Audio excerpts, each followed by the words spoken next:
क्या कुछ आप अपने नजरिए से देखते हैं? सुनील शुक्ला जी। धन्यवाद राजीव जी। राहुल गांधी ने जो सवाल पैदा किए हैं निश्चित रूप से किसी भी सरकार के लिए, किसी भी नेता के लिए बहुत चुनौतीपूर्ण है। और दुनिया में वह नेता सर्वाधिक लोकप्रिय रहा है जो लोगों के बीच में उपलब्ध है, लोगों से सीधा संवाद कायम करता है, लोगों के बीच जाने में कभी उसके मन में हिचक नहीं रही। इस देश में और दुनिया के पैमाने पर उन्हीं नेताओं की लोकप्रियता रही है जिनका पब्लिक कनेक्ट बहुत बेहतर रहा। और अगर ये पुराने नेता जो लोगों से सुबह सुबह उठ करके मिला करते थे, ये कोई अनायास नहीं करते थे, बिना किसी भेदभाव के, बिना किसी प्री अपॉइंटमेंट के, जो लोग उनके यहाँ पहुंच गए सबसे उनको मिलना है, सबसे उनसे बात करनी। राहुल गांधी ने यही, अगर आप याद कीजिए ना, भारत जोड़ो यात्रा जब उन्होंने शुरू की थी तो उन्होंने यही कहा था कि जब हमारी बात मीडिया में नहीं आ रही है, मीडिया के लोग एक तरफा काम कर रहे हैं, हमारी बातों को दबाने का प्रयास किया जा रहा है, तो लोगों से मिलने के अलावा हमारे पास कोई विकल्प नहीं। हम लोगों के बीच में निकले हैं बात करने के लिए और लोगों से संवाद कायम करने के लिए। और सफलतापूर्वक अपने लगभग 4000 किलोमीटर की यात्रा के दौरान राहुल गांधी ने इसको करके दिखा दिया। सभी लोगों से मिले, बिना किसी वर्ग भेद के, बिना किसी भी संकोच के, और उसी तरह का जन समर्थन भी इनको मिला। तो जो बातें, जो जिस तरह की बातें राहुल गांधी ने लोगों के बीच में जाकर के सरकार और सत्तारूढ़ दल के बारे में खड़ी की हैं, वो चुनौती तो ही है, बड़ी चुनौती है। क्योंकि यह जो इस सत्तारूढ़ दल का जो आईटी सेल है वह क्रॉप्ड वीडियो जारी करने में माहिर है। आप अभी, मैं तो पहले मैं नहीं देखता था।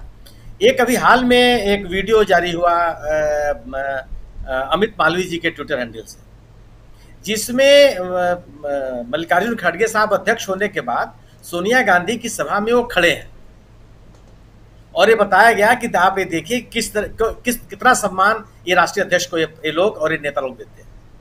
एक बहुत ही कुछ सेकंड का वो वीडियो था। जब वो पूरा वीडियो सामने आया, जब कांग्रेस ने उस वीडियो को जारी किया पूरा का पूरा, तो उसमें था कि मल्लिकार्जुन खड़गे भाषण देने के लिए उठ रहे हैं और जा रहे हैं भाषण देने के लिए डायस पर, और ये कहते जा रहे हैं कि मैं सोनिया जी से कि मैं उनका समय है बोलने का। और बताया जा रहा था कि पूरा का पूरा जो गांधी परिवार है वो राष्ट्रीय अध्यक्ष को किस तरीके से देखता है। आप याद कीजिए, वो आलू डालो तो सोना निकलता है, वो आज तक लोगों के बीच में बैठा हुआ है जी। सवाल है कि जब आप तथ्यपरक बात आपके पास कुछ नहीं है, अब इस तरह का कोई नेता सीधे सीधे जनता के बीच में जब जाएगा तो आपके सामने चुनौती खड़ा हो, क्योंकि आप जब जिस तरह का नैरेटिव आप चलाने का प्रयास करते हैं वो खारिज हो जाता है, लोगों को एक्सेप्ट नहीं करते। राहुल गांधी कोई, बिनू जी ने सही कहा कि कोई पर्यटक नहीं है, वह बिल्डिंग नहीं देखने गए हैं, वो लोगों से संवाद कायम करने गए हैं। और वो लोग कौन है? जो भारतीय मूल के लोग हैं, वहाँ काम करते हैं, वहाँ के नागरिक हैं या अप्रवासी हैं, आते जाते हैं। और वो लोग हैं जो वहाँ की राजनीति को, वहाँ की नीतियों को प्रभावित करते हैं, वहाँ के समाज को प्रभावित करते हैं, वहाँ की विचारधारा को प्रभावित करते हैं, वहाँ के जो जन धारणाएं हैं उनको प्रभावित करते हैं। और उनके बीच में कोई खड़े होकर भाषण नहीं दिया, एकदम जिसको संवाद कहते हैं आप, जिसको कम्युनिकेट करना कहते हैं, कनेक्ट करना कहते हैं, वो उन्होंने कायम किया। और जिन विश्वविद्यालयों में या जिन संस्थाओं में वो गए, उन संस्थाओं में अपने आप से नहीं चलेगा कि मैं आया हूं और मैं आपके यहाँ घूम रहा हूं। उन लोगों ने उनको आमंत्रित किया, यानी कि वहाँ के विद्वानों ने, वहाँ के अकलियत ने यह समझा कि एक ऐसा व्यक्ति है जिसके साथ संवाद कायम किया जाना चाहिए। एक ऐसा व्यक्ति जो भारत के बारे में या दुनिया की जो बात में जो मुद्दे हैं, उस मुद्दों के बारे में इस व्यक्ति एक धारणा है या एक अलग तरह की धारणा है, जिसमें हम और आप सोचते हैं उससे अलग भी एक व्यक्ति सोचता है। जो बात कही, जैसे चीन के बारे में जिन्होंने बात कही कि केंद्रीकृत उत्पादन जो का तरीका है वो ठीक नहीं है, उससे रोजगार के अवसर नहीं बनते हैं, उससे अर्थव्यवस्था मजबूत नहीं होती, जो पूंजी का एकत्रीकरण होता है वो उससे दूर नहीं होता बल्कि वो बढ़ता चला जाता है। हमको इसको बदलना पड़ेगा और उत्पादन के अलग अलग केंद्र स्थापित करने पड़ेंगे। एक अपनी बात को दुनिया के बुद्धिजीवियों के सामने कहना ये सामान्य बात नहीं होती, और इस तरह की बात और इस तरह का कॉन्फिडेंस, इस तरह का आत्मविश्वास आपके पास तभी आता है जब आप तमाम लोगों से मिलते हैं और तमाम लोगों से बात करते हैं। राहुल गांधी ने बीजेपी के सामने समस्याएं क्यों खड़ी की? कि जिस तरह का नरेशन सत्तारूढ़ दल ने बनाने का प्रयास किया, उन सभी नरेशंस को, उन सभी मुद्दों को राहुल गांधी ने जनता के बीच में जाके खारिज किया। अगर उन्होंने कहा कि इस देश में लोकतंत्र खतरे में है, तो इन्होंने ये बताया कि चुनाव कराने देना मात्र लोकतंत्र नहीं है। केवल समय समय पर लोग वोट देने के लिए निकल आवे और चुनाव की घोषणा कर दे, केवल ये लोकतंत्र नहीं है। लोकतांत्रिक संस्थाओं की मर्यादा को बचाए रखना भी लोकतंत्र है। असहमति की आवाज को भी सम्मान देना लोकतंत्र है। विपक्ष को भी सम्मान देना लोकतंत्र है। और वह राहुल गांधी उस प्रवृत्ति के उदाहरण है जिसमें असहमति के लिए कोई स्थान नहीं है। आपने उनकी सदस्यता खत्म कर दी संसद की, आपने उनका मकान खाली करा दिया, जितने तरह की चीजें हो सकती थी उनको खारिज करने के लिए सभी आपने प्रयास किया। और ये मैंने राहुल गांधी मतलब एक भारतीय लोकतंत्र की एक सबसे पुरानी पार्टी का एक बड़ा नेता। राहुल गांधी ने इस सरकार की आर्थिक नीतियां चल रही हैं उनके सामने चुनौतियां खड़ी की। जिस तरीके के समाज में विघटन और बिखराव की बातें की जा रही हैं राजनीतिक स्वार्थों के लिए, उन पर सवाल खड़े किए और लोगों ने उसको सुना। जब अब ये कितनी महत्वपूर्ण बात है, एक तरफ अमेरिकी सरकार यह कहती है कि भारत में एक जीवंत लोकतंत्र है, कोई बहस नहीं है, बिल्कुल है, और ये कहती है कि अगर आपको विश्वास नहीं तो जाकर के देख लीजिए। इस वक्तव्य के तत्काल बाद एक बहुत कम समय के भीतर ट्विटर का पूर्व सीईओ आता है और कहता है कि साहब हमारे ऊपर भारत की सरकार ने दबाव डाला। क्या अभिव्यक्ति की आजादी की सुरक्षा के बगैर आप एक जीवंत लोकतंत्र की बात कर सकते हैं? क्या ये अभिव्यक्ति की आजादी को सुनिश्चित किए बगैर आप लोकतंत्र को मजबूत कर सकते हैं? अभिव्यक्ति की आजादी को दबाव डाल करके क्या आप लोकतांत्रिक संस्थाओं, लोकतांत्रिक प्रवृत्तियों, लोकतांत्रिक मान्यताओं को मजबूत कर सकते हैं? नहीं कर सकते। तो अमेरिकी सरकार के उस वक्तव्य के ऊपर ही वहां के व्यक्ति ने, वहां के उस नागरिक ने ये सवाल खड़े किए। और आप कहते रहिए कि कांग्रेस के लोग हैं, किनके लोग हैं, कौन के लोग हैं। ये ऐसे लोग नहीं।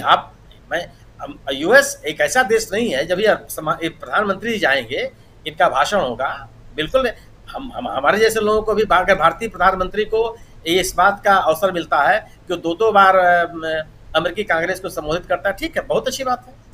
लेकिन वहां का जो प्रेस है वह प्रेस सरकार की भाषा नहीं बोलता। प्रधानमंत्री के भाषण के यात्रा के दौरान ही जो वहां का मीडिया कौन सा सवाल खड़े करेगा, अभी आप देखिएगा सामने कि जो अगर वहां के 17-18 जिनकी बात आपने चर्चा की थी, जो वहां के सिविल सोसाइटी के लोगों ने अगर प्रधानमंत्री जी के खिलाफ एक मेमोरेंडम दिया अमेरिकी सरकार को, इस सबकी चर्चा होगी। और वो लोग ही बोलेंगे कि ये किस तरह की प्रवृत्तियां भारत में पैदा हो रही हैं या जिनको बढ़ावा दिया जा रहा। लोकतंत्र को मजबूत करने के नाम पर आप गैर लोकतांत्रिक प्रक्रियाओं को, परंपराओं को बढ़ावा नहीं दे सकते। और दो बातें एक साथ नहीं हो सकती। अगर आप विपक्ष को स्थान नहीं देंगे तो आप कम से कम लोकतंत्र को मजबूत नहीं कर रहे हैं। अगर आप असहमति की आवाज को स्वीकार करने के लिए तैयार नहीं है, असहमति की आवाज के साथ अपने आप को संशोधित करने के लिए तैयार नहीं है, असहमति की आवाज के साथ अपने नीतियों में परिवर्तन करने के लिए आप तैयार नहीं है, तो कम से कम लोकतांत्रिक तरीके से सोचते समझते आप नहीं, आपके काम करने का तरीका लोकतांत्रिक नहीं। राहुल गांधी ने इन्हीं सवालों को पैदा किया कि वह भारत वह देश रहा है जिसने अपने विपक्ष के नेताओं को वह सम्मान दिया जिसके वो हकदार है, क्योंकि हमको लोकतांत्रिक परंपराओं को आगे बढ़ाना था। राहुल गांधी ने लोगों के बीच में जाकर के ये अपनी बातें कही, उनके मन में वो उठ रही आशंकाओं का जवाब दिया। और उन्होंने ये जो बार बार बात कही जाती थी कि विदेश में जाकर के देश को अपमानित करने वाली बात, इस बात को पूरी तरह से खारिज किया। ये माहौल ही नहीं बनने दिया। और वह बातें कही जो लोगों ने सवाल किया, उसका जवाब दिया और खुले मन से जवाब दिया। अगर न्यूयॉर्क टाइम्स का एडिटोरियल बोर्ड राहुल गांधी को बुलाता है तो राहुल गांधी क्या है, क्या दे देंगे आप? क्या विज्ञापन दे देंगे? क्या उनको कोई वित्तीय सहायता दे देंगे? क्या दे देंगे आप भाई? आप विपक्ष के सांसद भी नहीं है। एक पार्टी के आप नेता हैं, जिस उस पार्टी में भी आपके पास कोई पद नहीं है, और वह पार्टी जिसके पास जो आर्थिक समस्याओं से जूझ रही है, तो देंगे क्या यार? सिवाय विचारों के, सिवाय संवाद के, सिवाय तथ्यों के, सिवाय मुद्दों के, सिवाय विमर्श के। और ये जो मीडिया सेंटर्स हैं वह इन्हीं की आकांक्षा रखते हैं। और दोनों बड़े अखबारों ने, न्यूयॉर्क टाइम्स और वाशिंगटन पोस्ट, दोनों के एडिटोरियल बोर्ड ने उनको आमंत्रित किया और उससे संवाद कायम किया। जी। अगर राहुल गांधी ने, ये चुनौती केवल यही है बीजेपी के सामने कि राहुल गांधी ने उन सभी पक्षों के साथ संवाद कायम किया जो भारत के बारे में सोचते हैं, भारत की नीतियों को प्रभावित करते हैं, भारतीय जनधारणा को प्रभावित करते हैं। आप कह सकते हैं कि अब बीजेपी के लोगों ने भी, भारत सत्तारूढ़ दल के लोगों ने भी बात करने की कोशिश की कि अमेरिका के लोग थोड़े वोटते नहीं आएंगे भारत में, बिल्कुल सही, बिल्कुल नहीं वोटते नहीं आएंगे। तो राहुल गांधी अमेरिकी नागरिकों से थोड़े मिल रहे हैं, राहुल गांधी अप्रवासी भारतीयों से मिल रहे हैं। और वहां जो अमेरिकी नागरिक जिनसे उनकी बात हो रही है वह थिंकर्स हैं, वो इंटेलेक्चुअल्स हैं जो पूरी दुनिया को प्रभावित करते हैं। चुनौतियां यह है, अगर ट्विटर जैसा संस्थान ये कहता है कि भारत सरकार ने हमारे ऊपर दबाव डाला और अभी तक भारत सरकार ने इसका खंडन नहीं किया, अभी तक सरकार की तरफ से बात नहीं आई कि नहीं इनका जो ये बात कर रहे हैं ये सही है या गलत है, तो बड़े सवाल पैदा किए हैं राहुल गांधी ने अपनी अमेरिका यात्रा के दौरान। और ये लगातार ये वही सवाल हैं जिन्होंने भारत जोड़ो यात्रा के दौरान उन्होंने पैदा किए। ये इसका कैनवास उन्होंने बदल दिया, इसका जो उसकी तरह विस्तार दे दिया अपनी अमेरिका यात्रा के दौरान कि दुनिया के पैमाने पर उन मुद्दों पे बहस होने लगी, चर्चा होने लगी। आप केवल इस बात पर राहुल गांधी की बातों को खारिज नहीं कर सकते हैं कि प्रधानमंत्री जा रहे हैं, कांग्रेस को 2 बार संबोधित करेंगे, 2 बार संबोधित करने वाले पहले प्रधानमंत्री बनने जा रहे हैं और अमेरिका ने ये सर्टिफिकेट दे दिया, वो सर्टिफिकेट दे दिया। बात इससे नहीं होती। लोकतंत्र प्रमाण पत्रों से नहीं निकलता, लोकतंत्र विमर्श से और बहसों से निकलता है। लोकतंत्र में विपक्ष द्वारा उठाए गए मुद्दों का जवाब देने से निकलता है। अपने उत्तरदायित्व, जो आपके ऊपर दायित्व दिए गए हैं, उन दायित्वों के निर्वहन करने में के कारण लोकतंत्र मजबूत होता है। और अगर आप उसके निर्वहन में कमजोर साबित हुए हैं और विपक्ष उस पर सवाल खड़ा कर रहा है तो आपके सामने वो मुश्किलें आएंगी। और वही राहुल गांधी ने उन मुश्किलों को खड़ा किया। और राहुल गांधी ने बताने की कोशिश की है कि अमेरिका में जाकर के उन्होंने लोगों से संवाद कायम कर भारत और भारत के बारे में लोगों से बात करने की कोशिश की। और ये वो लोग हैं जो भारत में रहते हों या न रहते हों, उनके अपने लोग हैं, भारत से गए हुए लोग हैं और भारत के जनमत को प्रभावित करने का भी वो प्रयास करते हैं। और उनके मन में इच्छा शक्ति जो देश के बारे में सोचते हैं, देश के बेहतरी के बारे में सोचते हैं। तो जो मुश्किलें खड़ा की हैं राहुल गांधी ने, वह ये निश्चित रूप से वो बड़े सवाल है सत्तारूढ़ दल के सामने। और अगर सत्तारूढ़ दल उन सवालों का जवाब नहीं देता तो आने वाले दिन राजनीतिक रूप से बड़े चुनौतीपूर्ण होंगे भारतीय जनता पार्टी के लिए। जी जी जी, बिल्कुल बिल्कुल। हमारे 2 साथी जल्दी